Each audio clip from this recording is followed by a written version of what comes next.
My name is Claribel Bocanegra, and I am with the Hispanic American Doctors Association of Southwest Florida. And I want to tell you a story. On September 2017, Hurricane Maria devastated Puerto Rico. Hurricane Maria slamming into the island, and as you heard, one official saying the island is destroyed. Our community got together to bring hope and a sense of relief to the island. We were successfully able to send more than 500,000 pounds of aid to Puerto Rico. In those supplies, we sent emergency medical supplies for the Pediatric Children's Hospital in Puerto Rico. Through a partnership with the Minnesota Twins, the Boston Red Sox, we were able to send over 300,000 pounds of aid to their hometowns. It was an amazing journey. A restaurant owner here in town introduced me to Dr. Linda Bruno. I'm a retired school superintendent from New York. Prior to being a superintendent, I was a teacher and a principal. So I became interested in helping the schools of Puerto Rico to be able to open again by getting school supplies to them. I took on the mission of helping to supply the schools while Clary focused more on the hospitals and the medical supplies.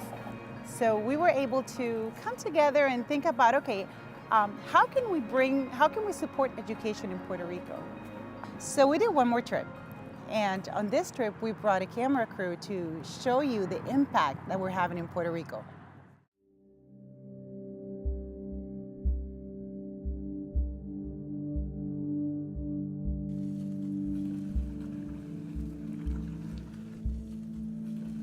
So right now we are in what it's called Barrio San Isidro.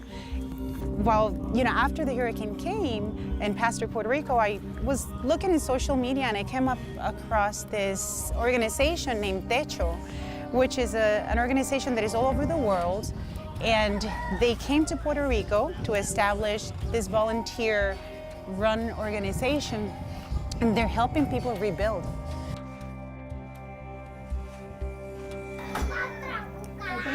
En realidad sentí como que el mundo se iba a acabar.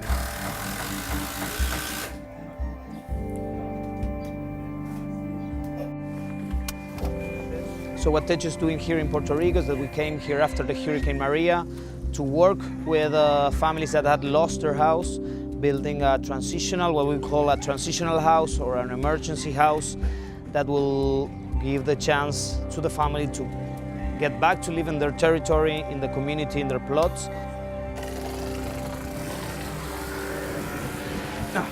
I really enjoy being here and having this opportunity to meet all these people. Maybe there are 100 volunteers here today. They don't know each other, but they will, leave their comfort zone, their houses, to be here, to work with somebody else, to talk with somebody else, to understand what happened to my neighbor, some neighbor that I don't know, but that he's living in a harder condition than I, so I can give myself some time. The next day we headed to Aguadilla, to the West Coast, and we met with the director for the Aguadilla Head Start program. We were able to deliver the educational supplies to them, and they expressed how much need the Head Start program has. Some of the Head Start organizations had lost everything with the water damage, and so it was very rewarding to be able to go and bring a little bit of that hope from Southwest Florida to Puerto Rico. The next day we headed down to the south of the island, to Ponce. We met with the regional director of the organization and the president for the Parent Association. We were able to actually visit one Head Start organization, one Head Start center, where the kids were still receiving the classes. So we actually were able to come in, bring the crayons, the books, and just to see their excitement, the excitement on their faces. And also we were able to sit in a circle with them and actually share a little bit about their experiences. I was able to ask them what was the scariest part of going through Hurricane Maria. Ok, ok. Wow, eso fue difícil, ¿verdad? Vivir sin agua. These children, these preschool children, are the future of a country like Puerto Rico. If they are educated and they are literate, they will be able to help Puerto Rico to move in to the future. Aprendiendo a volar.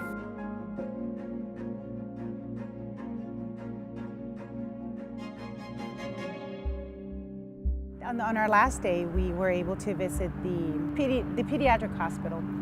We had arranged to meet with the director for the foundation for the pediatric hospital in Puerto Rico, and also with a neonatologist. We receive patients from all around the island and also from the Caribbean. And as I told you, we have also specialties available here. So we receive babies that will need surgery, critical heart conditions also.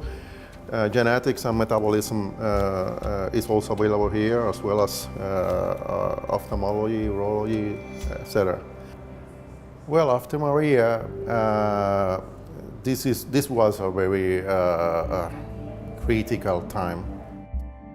He was showing us how during the hurricane, the ceiling collapsed.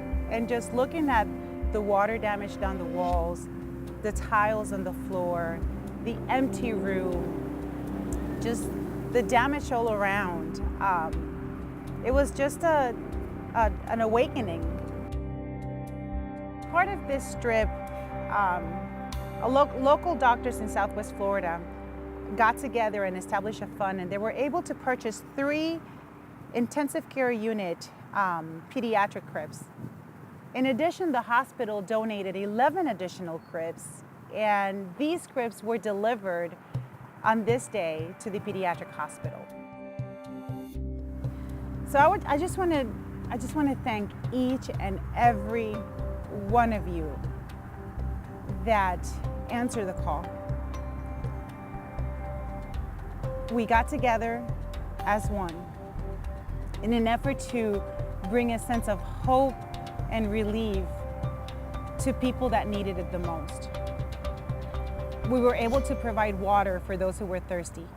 We were able to provide food for those who were hungry, clothing, medical supplies. Children today in the Pediatric Hospital of Puerto Rico, we're saving lives. Those cribs, those 14 cribs are 14 additional beds where a life could be saved. And it was all because we came together. We saw the need and we took action.